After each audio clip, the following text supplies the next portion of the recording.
Howdy, folks. Happy Friday. Thank God it's Friday.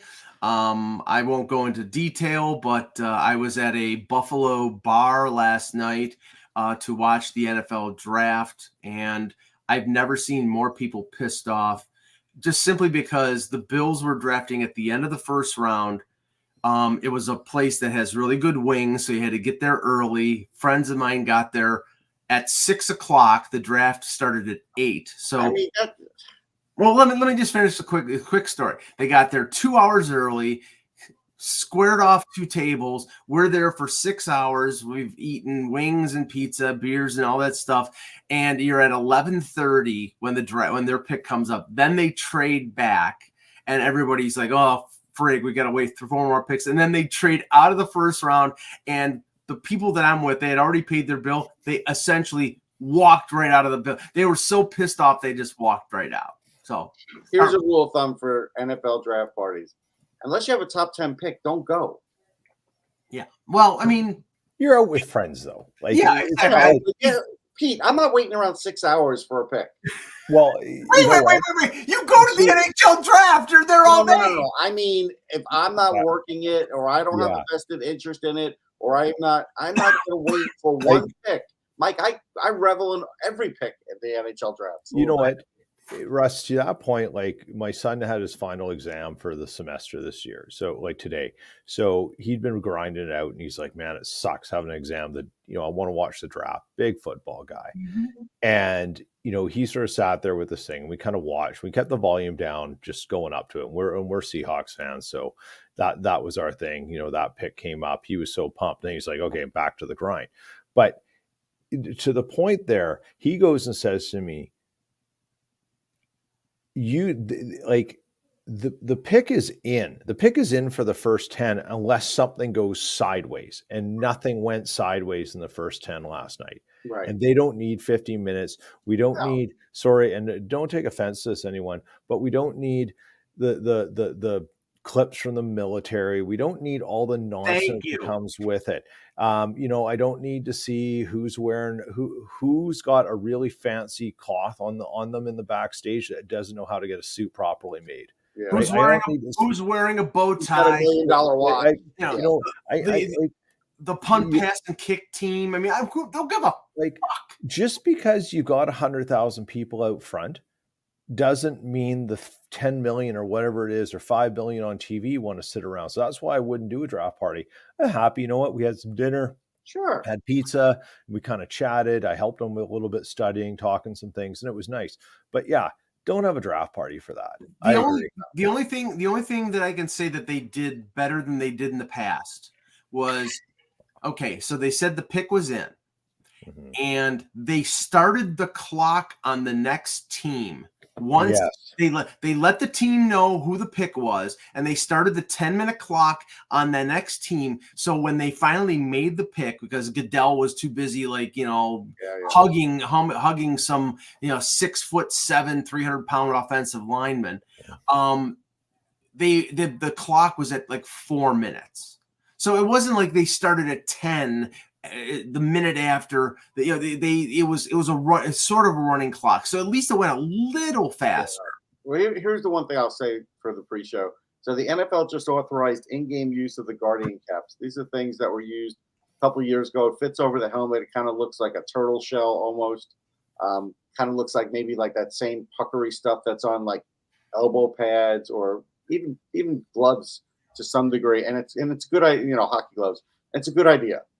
Anything they can do, and I think, look, they've come a long way in the sense that they used to want to hear the helmet-to-helmet action on TV. Like, producers used to want to hear that. That's why they always showed that on Monday Night Football with the 2 helmets crashing into each other, until they realized that, the humans on the other sides aren't faring too well when they charge each other like Broncos. So at least I give them credit for that. That's it. Okay. Hello, Hockey World. Today is Friday, April 26th, 2024. I'm Pete Tessier, and it's balmy Winnipeg. I'll say that. Russ Cohen from warmish New Jersey. It'll be almost 80 tomorrow, though. And I'm Michael Agello, and I had frost on my windshield this morning, and this is the Hockey Buzzcast here on HockeyBuzz.com. It gets warmer as the sun comes out, but still 35 degrees, and it was 35 here too, but I think that's the last 35 we're getting. Yeah, I hope so. Okay, let's start with the games last night, and then we'll move to some of the games that we lead into the weekend with. And we haven't had a show since Wednesday, so we'll talk about the games that were on Wednesday. We'll talk about the NHL draft lottery and a few other things, and then we'll call it a day. All right, so last night, 2 games, 2 series that were going home after 2 teams held serve in their home arenas, Carolina and the Islanders, Florida and the Tampa Bay Lightning. Let's start with the Panthers, who go to Tampa, win 5-3. Tampa down 3-0 in the best of 7 series. I picked Tampa in 7, so I think that's a bad pick, obviously. But Russ, the thing about Florida, and I don't know if it was you or somebody else I heard say this, Florida is the Tampa Bay of a few years ago, because Florida's just got. Kevin said they've got levels and levels of depth. I mean, okay, Ryan Lombard gets sick. Who do they plug in? Kyle Laposo. He gets an assist on one of the goals. I mean, Sam Bennett's out for probably a week. They didn't really make a difference. No, I mean, again, this is why I picked Florida to win the cup. I didn't think they could possibly sweep Tampa, but I just knew Tampa couldn't match them in depth. And the one thing that we're seeing is Tampa's running out of gas already. Mm-hmm. Like, they do have some older players. They do have players that have been through the wars, and their team's on fumes already. So they might win a game. Maybe they'll have really a gutsy effort to win 2, but they're not winning the series. They're not going to pull a Flyers against the Bruins and come back from 0-3. And nobody expected that, but next year has got to be the crossroads year for them, because Gauthier can't keep doing what he's doing. It's not going to work. I know we have said that at times about the Vegas Golden Knights. You can't keep bringing in the Dumbies and everything else. You can't keep working the LTIR. Don't have enough prospects. They don't. Julien Brisebois. Julien Brisebois. I'm sorry. What did I say? Gauthier. You said Gauthier. I know who you meant. Yeah, Brisebois. And you can't do it anymore. Well, you can only do it, Russ. You can only do it if you do what Vegas does, which is sell. And that's the one thing that Vegas has done. They bought during the season and sold in the offseason. Yeah, Tampa will never sell, but next year they have to. They have to, but that's the thing that I'm really curious about when it comes to this, because I think Tampa had the core pieces that they could have done this. But again, this is the same thing we've seen for generations. Once you start playing a lot of playoff hockey, right, you get back there in the 4th, 5th year after you've gone deep a number of times. It doesn't matter how great a shape these guys are in, it still catches up with you. Well, okay, and and unless you're gonna take 2-month holidays, Tampa's used that play before, and stuff. Unless you're going to find a way to leverage that long-term injured reserve, the LTIR, right? Even that's not going to help them now. I mean, that's not going to help. But they've got to sell and rejuvenate, right? And once you won a couple of cups, you've been in the finals. There's less GMs who want to help you, and I think hopefully in the league this year, to that point, there'll be less helping the Golden Knights this summer too. Well, here's the issue, and it might be easier, not easy, but easier for Tampa to replenish because it's Florida, no state tax. It's a destination place that a lot of players would potentially want to play. But the problem here is here is the blueprint that first Yzerman and then now Julien Brisebois over the last couple of years has followed. Palat, early 30s, see you later. Goes to signs in New Jersey. Killorn, they got 10 years out of him. Goes to Anaheim. See you later. Ryan McDonough, we can't afford you. We trade you to Nashville. Yeah. All these players in their 30, they got rid of Corey Perry. They got rid of Patrick Maroon. Who did they sign? They signed all the guys in their early to mid or in their mid 20s. Hagel, Point, Cirelli, Nick Paul, Cernak, Sergachev. Now, the problem is those guys were support players or even star players around the core group. Hedman, Kucherov, Stamkos, Vasilevsky is signed, but he's the goaltender. Now you've got Stamkos, who's 34, UFA. Kucherov's got 3 more years, and he's one of the best players in the league. And I think Stamkos is still one of the best players in the league. Hedman has got 1 more year. This is where they you're right. They put all B's and C's around them, and it's not going to work anymore. I just looked it up. We can't say – if you're going to say how great Kucherov is, then you also have to say he's only got 3 assists in this series so far. Mm-hmm. Oh, that's not good enough. But the problem here, Peter, is these guys, their greatness was accentuated by the depth of that team being able. And you're in this playoff, you're playing Mitchell Chaffee and Michael Essenois and Luke Glendening and Emil Martinson Lilberg. The depth is gone. You used to have quality 5s and 6s. I mean, put up the "it's over," Mike, because it's over for them. Oh well, no, I'm saying the interesting thing is, I wonder. Okay, if the offseason hits and they say it's over, Stamkos is likely out the door, right? For nothing. For nothing. Oh no, you might get like a 4th round. Yeah, you might get a 4th to talk to him early. Right. Yeah, you would trade the rights. Yeah, and no one's going to sign him for 8 years, so there's no value to getting that extra talk to get the 8 years because he's technically under contract to you. Right. So you might get something, but one thing, remember, Tampa kind of went crappy for a bit and then reloaded really quick and got good. If they understood, if they go back and look at, there's a little bit of luck that happens, but if they understood what they did right then, they could potentially do it again because they do have some fairly good core pieces. But as Mike said, it's depth. I think one of the biggest things NHL teams fail at is saying when you have a solid 3rd and 4th line, of not saying, well, we can build those anytime. I think there's a bit of a thinking in that's there, that you should have a lineup of guys in your farm system, noses pressed against the glass, who should be able to get in there. There's more 3rd and 4th line guys out there than there are top 6. Well, that's because they traded so many picks. Yeah.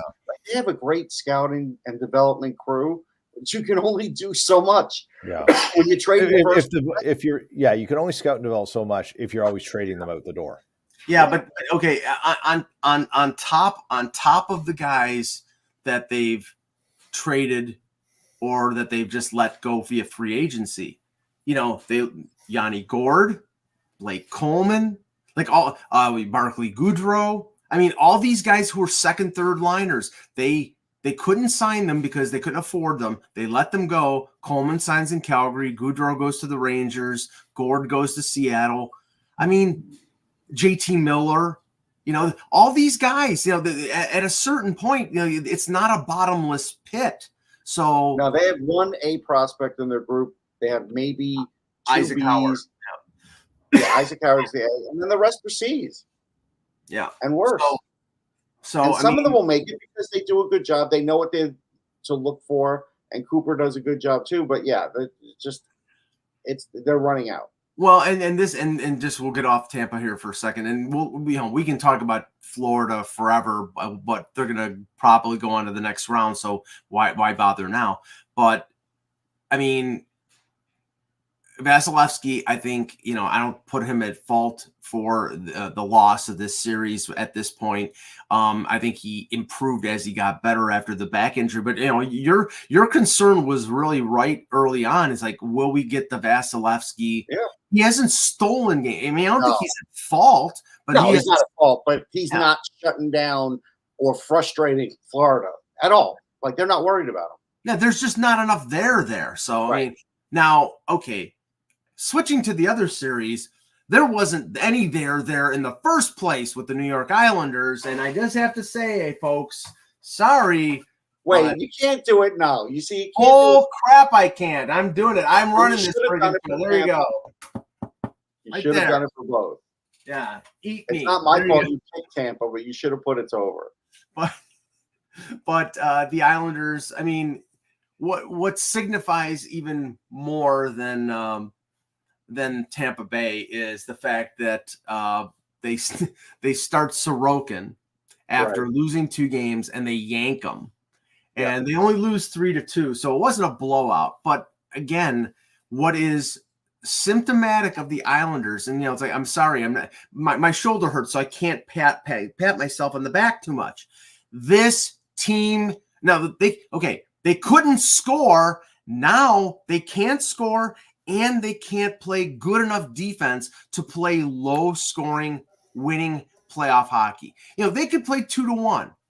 They could do that. Now they are either old enough, or not old. They're older, or they're just not good enough to play that game. The Mayfield's been hurt. And their goaltending isn't standing on its head. So no, they're not getting 2 years ago Sorokin. Now they're getting today's Varlamov, which is good, really good, but not good enough. I mean, the other Sorokin, and I have to call him the other version 1.0, hit a lot of ills, and now this guy is going to have to redo his game because he's lost his job for the rest of the playoffs. Right. So yeah, I watched the game. I didn't watch all of it, but Carolina knew what to do. They knew how to bottle things up. They knew to not let Lee and Nelson get near the net too much, and they still did. And they still, there was a couple of goals there. Nelson, I think, did get one. But at the end of the day, they know how to bottle up the opposition, and now they do have more offense than they used to. So this is the kind of series where this was a good warm-up series. And sorry, Islander fans, that's what it is. It's a warm-up. Yeah, and when you're playing Mike Riley 18 minutes on that's the other thing. They fell in love with some of these guys that they picked up on waivers or in a trade for not much, and they sign them right away. And Mike Riley, is an average depth defenseman, and they've had to use him a lot. Yeah, I mean, they're playing Robert Bortuzzo, who was a 6 on the Stanley Cup winner in St. Louis 5 years ago. He's not. St. Louis walked away from him. They I think they waived him actually. Yeah, it was claimed on waive, or it was either that or a trade for a 7th round pick. They have to look. I think Mayfield's not available, and their bottom pairing is not good anymore. I think Lou's job is in trouble, and I do think if Lou were to get fired, that they do have to have another retooling because you've got to move out some of those clutterbuck guys. You can keep Matt Martin, but there's too many guys. Even Casey Zizekas, who's been there forever. Some of these guys you got to move out. Some of them you got to retain some salary and move out, and you got to get some younger, fresher legs, and start moving into a more wide open game and stop trying to just play this differential game because it's no longer working for them. Yeah, but they got Pierre Engvall for 6 more years, so there you go. He scored a goal last night, Mike. I know, I saw. But okay, so let's talk about the series that the 3 series, the 3 games on Wednesday, and I know one of them is not going to be playing until Saturday night. We'll talk about the Leafs Bruins in a second, but I wanted to talk because Peter, when we were previewing the best of 7 series, and I picked Edmonton because I don't think LA can beat them. I would love to see it, but I don't think it's going to happen. But you were talking about basically the sphincters in Alberta tightening if certain things happened, and it happened on Wednesday. It happened. 5-4 overtime. I mean, LA beat them sort of at their own game. It was more of a wide open offensive game. Kopitar scores the winner in overtime. I don't think Edmonton's scared right now, or at least I don't think they should be. But, I mean, LA's not going to roll over. They should beat them. But that doesn't mean they're going to beat them. The last thing the Oilers want is to think we have to start outscoring everyone by 5 goals or more. That's what's in the back of their heads right now.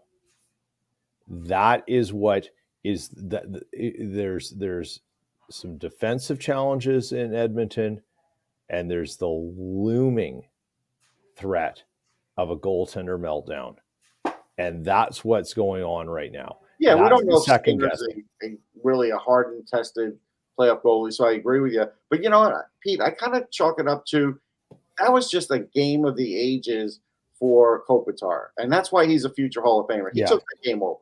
He just did. Yeah. And you know what, that's going to happen. Yeah. But I don't, again, if it can happen once, it can happen again. Is it likely to happen again? I don't know. However, the question becomes, and it's the same thing that's happening, well, there's another question that's for another topic with a game tonight, but you have another game that goes to overtime and Edmonton gives up more than 3 or 4 goals. Mm-hmm. There's going to be some second guessing that's a lot more public. Yeah, but this is the problem though. They don't really have a plan. Okay, even though Campbell was horrendous last year, if Skinner failed, then they would go to Campbell. They're not going to go to Calvin Pickard. They're not going to go to him in a playoff situation unless Skinner is hurt. They're just they're not going to go there. So they're going to have to stick through with Skinner. And I mean, okay, I don't think Cam Talbot can beat Edmonton 3 more times. So I think they'll still win the series, but in terms of their aspirations past the first round, if Skinner is not lights out, they're not going anywhere. They're not going to go far. I think, well, look, Cam Talbot, I don't think can beat them 3 more times. I agree with you there, but I think the Kings can beat them 3 more times. Okay. And I think the next game is going to be a big tell. Okay. Big. Let me ask you this.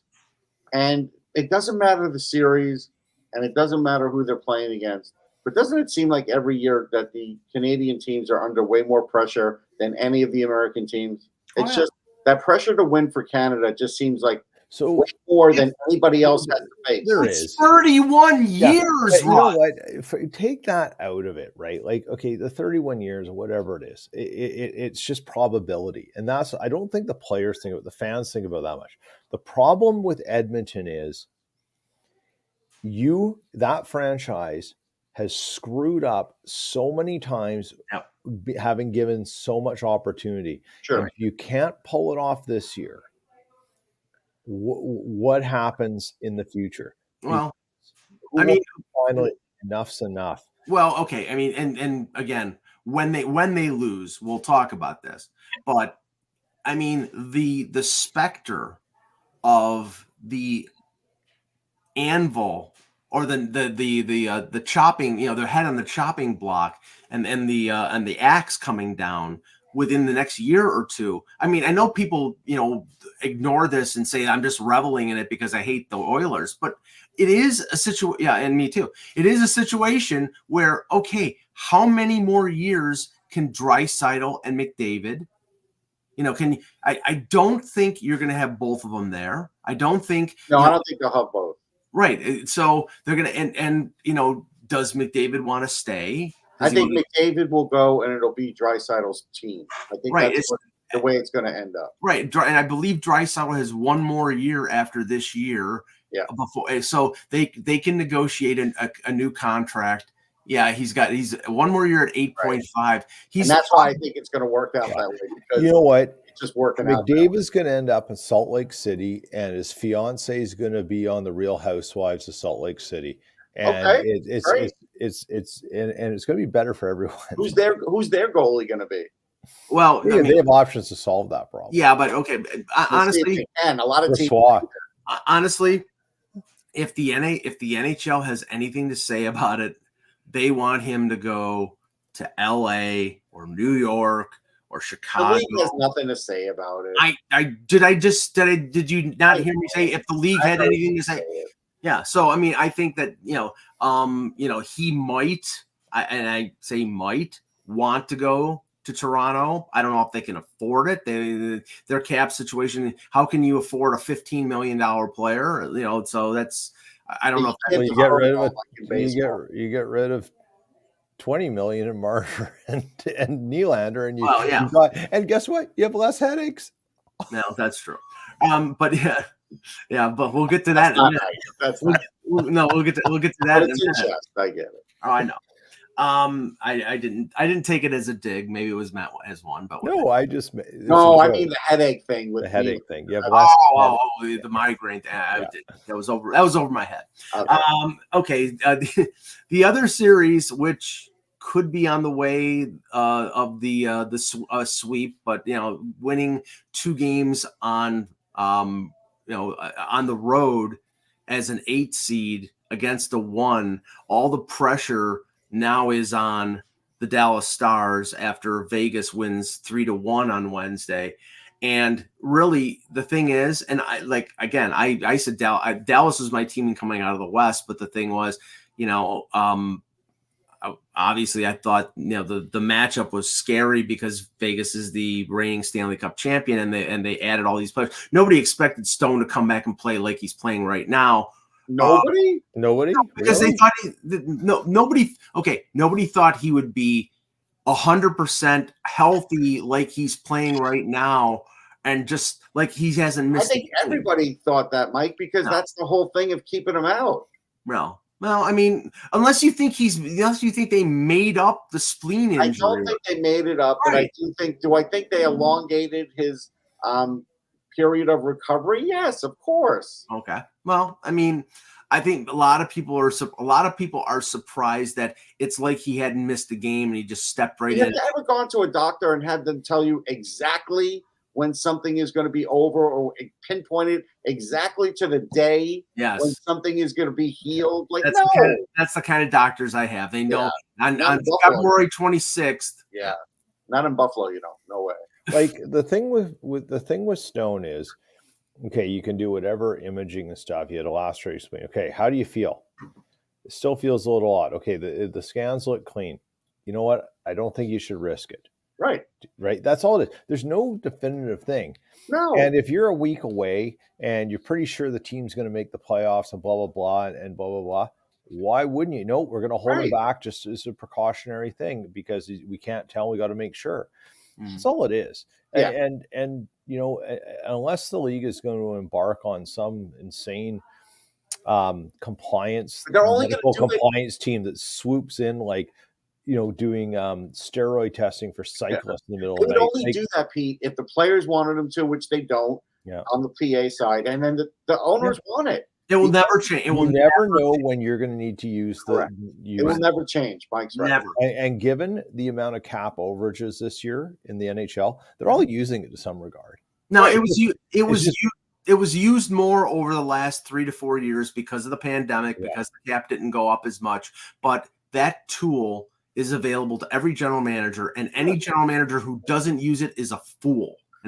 All the players that had to retire 4 years later because their jerseys were hung up in Arizona. Yeah. Chris Pronger is a member of the Arizona Coyotes Hall of Fame. Right. Now, okay, so I did because I do a Leafs-centric podcast, and we're doing one after every game. So I've already that's got to be fun. Oh yeah, I've already vented my spleen on the Game 3 loss, but I will redo it just for your entertainment. So the Leafs lose 4-2 to the Bruins in Game 3. That's not surprising because I picked the Bruins to win this series, and the Bruins are a playoff-tested team, and the Leafs have shown over and over that, with the exception of the series last year against Tampa, that this core group has not been able to win. And I've said for 4 or 5 years that it needed to be augmented severely. And you look at a team that has 2 number 1 defensemen in Charlie McAvoy and Hampus Lindholm, and 2 playoff tested guys like Marchand and Pasternak, and what they can do, and with the team defensive concept that the Bruins have, and clutch players, and that, they can win games. Toronto, not so much. No, Peter, this is the thing that's pathetic. And I tweeted this out, and I had to look at it again just to make sure I was right. 2022 Game 7, Tampa Bay. I was at the game. Leafs lose at home. These are home games. So 2022 Game 7, home loss, 0-1. 2023 Tampa, games 1, 2, and 5. Loss, win, loss. 1-3. Okay. Against Florida, games 1, 2, and 5. Loss, loss, loss. And then Game 3 against Boston, loss. 1-7. 1-7 at home. That's the pressure. It's bull. It's not. It's not. Bull crap. No, it's not. You know what? Because I'm telling you, these guys are human. Hold on one sec, Pete. I know they're human. No, but when Vegas plays in a game, they are never going to get booed by the fans ever. If the Leafs play in a home game in the playoffs and they're down 2-0, they start to get booed. And don't think that doesn't affect them. Peter, did you buy this bullshit, or because I don't? So I buy that because I think Russ is right. And the problem is fans may not necessarily be booing those players, like, picking on them. They're booing. No, I don't think they're doing that. I agree. They're booing because they're literally done for 20 years of Right. one first round exit in 20 years. They're fed up. They're fed up. They're fed up that you can have a coaching carousel. You can sign Tavares.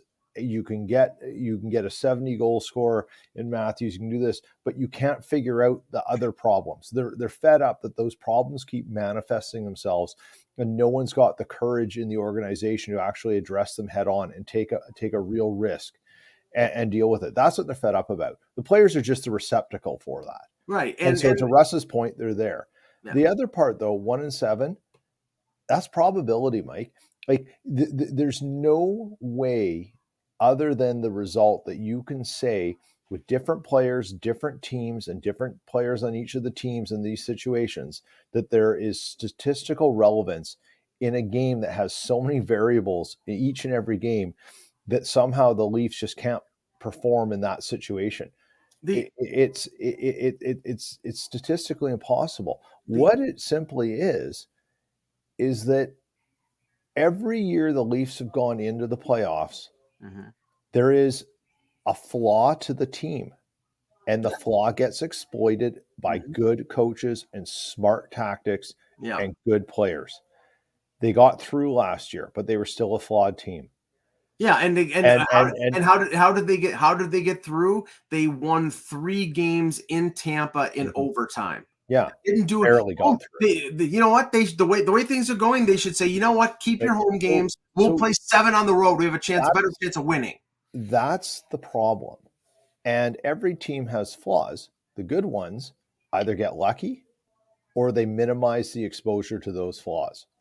And that's, I think, if I'm a Leafs fan and I grew up, I was born in 1999 and I grew up being force-fed the Leafs every Saturday night on CBC and having them be able to be on prime time at 7 o'clock when it was 4 out in Vancouver or whatever, all this nonsense. You're a fan of some other team now. Yeah. No. I understand why I'm frustrated with the organization, what I see on the ice. I get it, because no one is figuring out how to make a balanced team. Whether you like the most detailed micro stats or whatever, there's enough evidence to say that Morgan Rielly shouldn't be playing where he is. There's enough evidence to say all sorts of things, and the team never deals with it. Well, the organization. So to that end, it's always easy to blame the GM, like, hey, blame Dubas, blame this guy. In the end, it's that MLSE board that agrees to every one of these contracts, and they sign off on it. They agree to the strategy. And everything else, and the strategy has failed miserably. Everybody's talked about it since the very beginning. Right. And so it's like, it's their fault to begin with. Right. And now trying to dig out of that is hard because of the way they set up the contracts, like Michael talked about, like with Marner and everything else. Right. You set up the contracts that way and give out that kind of money, you are putting yourself in the corner unless you're winning. And I'm not going to legislate the whole thing here because we'll talk about it when the Leafs lose.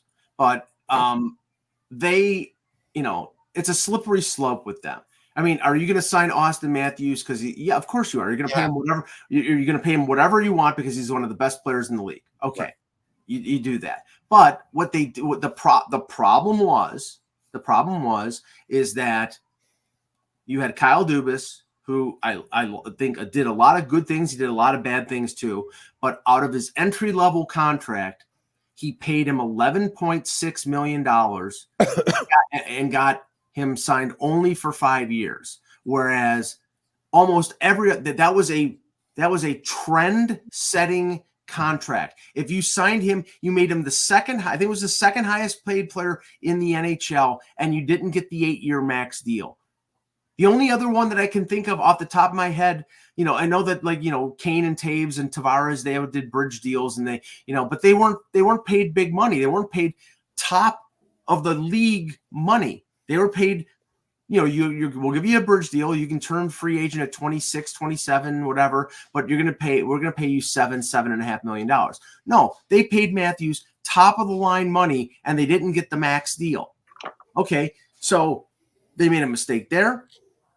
A lot of people think they made a mistake signing Tavares. I didn't think it was a mistake signing Tavares. The mistake was you paid Nylander and you didn't get a max deal. You paid him, you succumbed. You could have traded him. There was a deal on the block for Nylander for Alex Pietrangelo with St. Louis before St. Louis turned it around in 2019. They didn't do it. They still have Nylander now. Is he a really good player? Yes. But the problem is you have a defense, and you talked about Morgan Riley, and then we'll get off of this. Well, both GMs have punted that idea. Yeah. Oh, I know. Both GMs had a chance to do something about it, and they didn't. Well, I mean, I can't blame Treliving because, in the sense, for one, you had to sign Matthews, no doubt. No, Matthews, I'm not talking about. Yeah, Nylander was the one. Right. Was the one that it's not because he's a bad player. It was just the was bad. You've got half of your cap invested in 4 players. Yeah. And in this series, when one of them has a migraine headache, and I'm not disputing whether he had a headache or not, he wants to play, no doubt. But, if he can't play, if he's not going to be able to play at 100%, and then you have one guy coming off a high ankle sprain and who is under immense pressure, and another guy whose skills are fading in Tavares. I mean, there's not enough there. And then you have a defense that's a bunch of hole pluggers, 4s, 5s, and 6s, and one guy who's a legitimate top pairing defenseman in Riley. But he's not a number 1. He's a number 2. And on a Stanley Cup winning team, he may be a number 3. Yeah, and the other thing is, and again, it shouldn't be all up to Wall, but the parade of goalies over the last 6-7 years has been bad. It's been bad. It's been below average compared to playoff teams. Compared to other playoff teams, it's been below average. Freddie Anderson, Jack Campbell, Ilya Samsonov, Matt Murray, and now a homegrown guy in Wall who hasn't played more than half a season. So, I mean, I think he's in a different category. I don't know if he's a number 1 or not, but all the rest of them, Freddie Anderson, 5 years, didn't do anything. Not great, Bob. What's that? I said it's not great, Bob. Oh, yeah. I think, the parade of goaltenders was a necessity out of not developing one. Well, that's a problem. Right? So, and that's the problem. And the problem with goaltending is you never know. I always use Carey Price as an example. You never know you have Carey Price until you've got him. Right? Like it happens. You can hope. Right. You can plan, you can think that this guy projects, but until they start doing that, it's like the Jets. They were excited about Connor Hellebuck, but they never knew they had this guy until he sort of emerged and became that guy. There are teams that sort of know what they're doing too, Pete. Like, I'm going to use the Rangers as an example. I was going to say, it's nice to have a Hall of Fame goaltender who you drafted in the 7th round, and then almost at a cue of him starting to fade, you get a guy in the 5th round who comes over from Russia, and he's the next best thing. I mean, there are not many teams that have that luck. Well, it's not always luck. I mean, again, I think Dan Blackburn didn't lose both his pecs. He would have been a franchise goalie for them too. He was another young guy who had an amazing track record. Like, they have a way of picking them, and I would say there's 6-7 teams that are really good at it. There are some that get lucky, Pete, no question. But again, with a team with the resources of the Leafs, you could buy 1 million goalies and keep them in the minors, and until you find that one, you could draft one every year. I mean, there's ways to at least try and mitigate it. And Russ, they've only started that recently because they do have 3 young goaltenders in their pipeline that are good. Couple over in Russia, one is playing for the Marlies right now. So yeah, they started that. But the thing is, it's like, I mean, they had to suck for 18 months for a year and a half to get Marner and Matthews. Okay. And that was what I advocated for a long time, and they did it. And that has fueled them for most of the last decade. So now, okay. So what was worse, though? This is my last thing for the Leaf fans. What was worse? When they knew there was going to be pain when they were rebuilding, or the pain of just not being a great playoff team year after year after year? That's what I wonder. There was certainty in the pain of sucking. You didn't know you were going to win the lottery. There was still hope. Yeah. And then now I think you see where they are. And if they lose this series, which I expect them to do, then you're going to have a summer where there could be almost a complete changeover in the organization, with the exception of the general manager who was just hired. You're probably going to have the new head of MLS&E fire Brendan Shanahan. He might be out if they lose this series. Sheldon Keefe, after 5 years, will probably be gone, and whoever they bring in as a coach and whoever they bring in as a team president will probably want to change over some of the roster. But the problem is that the players who would make a difference to change over, they can't move unless they want to. They're not. I would fire Keefe. This may surprise you. No, I know you know that I thought for the last year maybe he can get fired. Mm-hmm. The fact that he defaulted last game to whining about Brad Marchand, that's why I would fire him. I think when a coach has nothing left. There is no hope. There's nothing left. So now I'm going to bitch about what Brad Marchand gets. Russ, are you telling me that Peter Laviolette or Peter DeBoer or Bruce Cassidy, if they were playing against the Boston Bruins and what has happened in a couple of those games, they would not whine about Brad Marchand? Show me the videos of them going on like a 2-minute tirade. I think there's a little bit. What he gets away with. I'm telling you, you can't find them. I see where Russ is going with this, and those coaches that you cited, they wouldn't draw attention to Marchand. That's the difference. They would talk about it, but they wouldn't blame it. It would stop. It would be like, we've got to deal with him. Yeah. We've got to find a way. Keefe just sort of threw his hands up in the air and was like, yeah, that's and that's it. And, he may be out of answers. He may be out of answers. So when you don't have an answer, you don't answer the question. Right. You go, yeah, the guy's causing damage. Next topic. Like move along. And you know what? That's the other, someone should have been in there and said, so here's what happens right before the coaches come out. You guys know this. There's someone from the organization listening to everyone in the locker room. What are they asking? What are they asking? Okay, what are the questions you're going to get asked? Blah, blah, blah. He should have been ready for that question. Oh, yeah.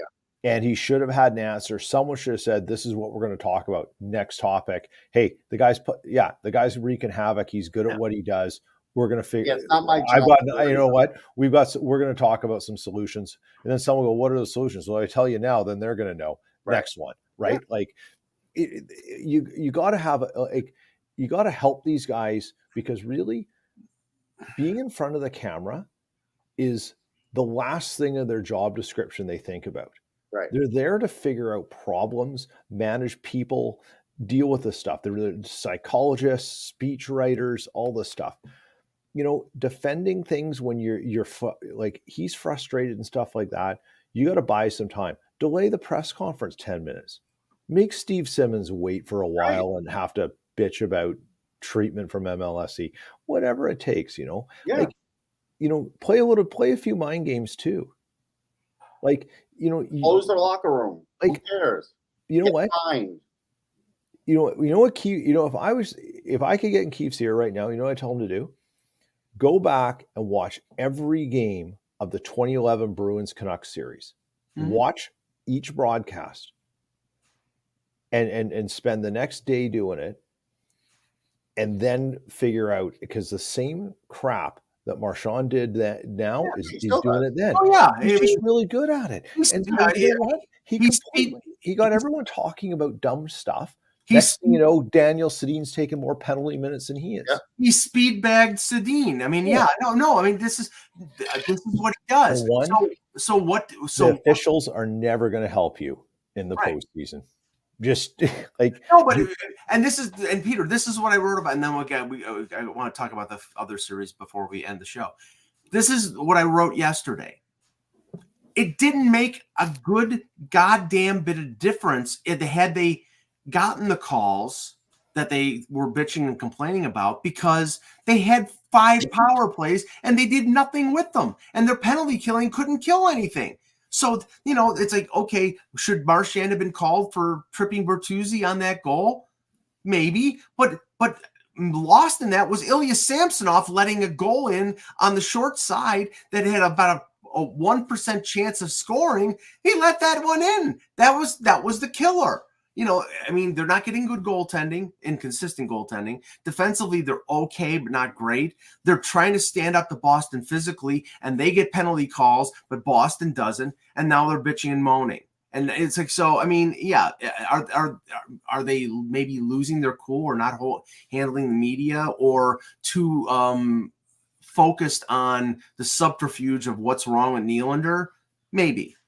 But, I think in the end, the reason they're going to lose this series is they're just not as good a team as the Bruins are. And that's the thing. It's like, talent-wise, individual player-wise, they're a better team.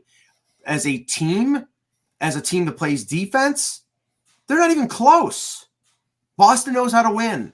Toronto doesn't.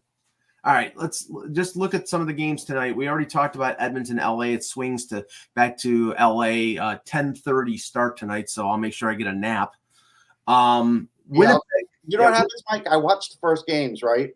And then my brain inevitably shuts off at some point in like the second period. I end up waking up in the third period of the first game, and that gives me the fuel to you take a cat nap. Anna's telling you to sleep.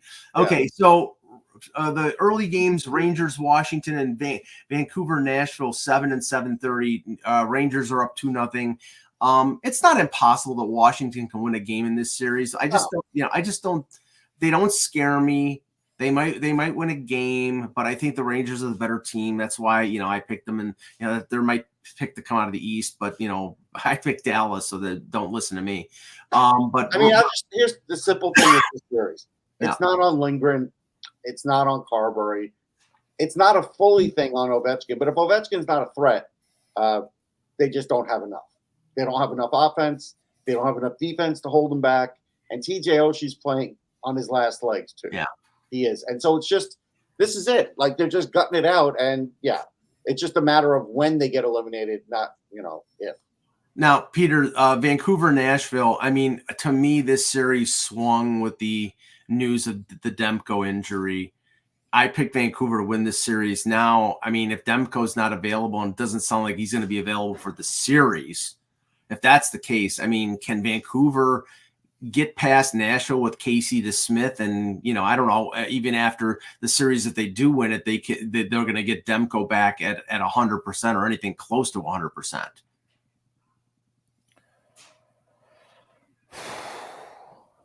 Yeah. There is so much speculation about what's wrong with Demko. It's fascinating. Someone said he could be done for the rest of the year. I think that came out of Rick Dollywall. Yeah, I don't think that's right, though. I don't think that's right either. There is a lot of smoke. Like, when Tocchet first addressed it, he said day to day, but he's traveling with the team. Right. And then, this is, the Canucks are just the West Coast Leafs in certain ways, right? Like, once you don't know something, everything goes crazy. Right. But man, the real focus, and you're starting to hear it out of Vancouver, is where's Pettersson? Well, let me just ask this where's about Pettersson? And because Demko was out, wasn't he out for 6? It was like 5 or 6 weeks at the end of the season, and then he comes back and he plays those 2 games. Here's what I think it is. But nobody knows what he was out for 6 weeks. No, and this is what I'm going to play why I think what it is. Okay. Again, I go back to when Demko played in the Frozen Four with 2 bad hips, right? He did play, and he played pretty good. He didn't win, but he played pretty damn good. Okay. I think he does have a tear in his ACL, and for those 6 weeks, he was strengthening it. Then I think he came back, and I think he had a slight problem, and I think he's going to continue to strengthen it and wear a brace, and I think he'll eventually be back in there. I do. Yeah, you can, depending on what the tear is, right? You can do that. The problem is, here's the risk. You go deep in the playoffs. Does it then become unplayable if you do more damage, and then you have to have surgery? So, like, either way, he probably has to have it. Well, he's going to have to. He's He's going to have to. So, do you want your 6 off. months starting sooner, or do you want it started later? Right. Well, I mean, that's the gamble. But there's other issues with the Canucks. Oh, sure. And it's not just to Smith. Like, you know, I stayed up and watched the game the other night, the one that Nashville won. And they did a marvelous job of taking away the slot and keeping the puck moving out to the outside. Except that forward goal, he walked right in. Yeah, they blocked about 1 billion shots. Yeah, and what was super interesting, though, was the Canucks were trying to move the puck well, and I give them a lot of credit. They were. I'm a biased Canucks fan, grew up there. But they were missing their passes by miles. Like, there were times when the puck was 3 feet past an open player, and then it hit the boards and go back down the ice. They were doing some kooky things. Maybe it's nerves, maybe it's this, but they need someone on the ice to settle them down. It can't just be Quinn Hughes. It's got to be someone else. And Hughes didn't necessarily have a great game last game either. No, I think he's doing a good job of leading. No, I'm listening to his press conferences. Yeah. He's a really level-headed guy. He is. And that's the one thing I like about him. Not too high, not too low. He knows how to dissect the game. Like, I know how smart he is. But you're right. Some players aren't showing up. There is talk, Pete, that Pettersson may be hurt. But look, Brock Besser doesn't have a goal yet. You can't score 40 in the regular season and not score any in the playoffs. If you do, then people are going to say you're not as good as what they think you are. Here's the one truth about the playoffs. You've got to pay the price to get the opportunities. That's it. It's always the case. It's an immutable law. Whether that's the way it should be, I'll have that conversation, but that's a different time. Right now, we know the refs let things go. They don't want to be put in a situation where they make something that's iffy to determine the game. They'll do it, but you have to give them a huge reason to, right? And it's been that way for generations. Mm-hmm. And for Besser, who hasn't seen playoff action, I don't think, you've got to learn that you're going to pay a price when you've got to get to those areas where you've been having success, because they know you're coming for it. So you got to do something. You've got to adjust, and you got to be able to pay that. You know what? You're going to get hit. You're going to get whacked. You're going to get elbowed. You're going to get slew-footed. You're going to get the whole 9 yards. Right. And that's what it is. And until they figure that out, I don't know. You know, maybe they will. And the other series, the 10 o'clock game is Winnipeg and Colorado. And if you'd have told me, Peter, that Hellebuck, who's going to win the Vezina, would have a 5.5 goals against after 2 games, I mean, you know, what is Bonus going to do? I mean, right now it's like, I mean, you know, can you say we just need to play better, more conscientious defensively and not play, you know, the game that Colorado can succeed at, which is wide open, throttle open hockey? It looks like Stanley's coming out and Schmidt's going in. Okay. So you get older, but you get more experience. And a little more mobility. There's potential bringing Miller in too, but I don't think Bones is ready to go that far yet. Mm-hmm. The Jets are a bit of a funky team in that they don't want to get in a track meet with Colorado. Who does?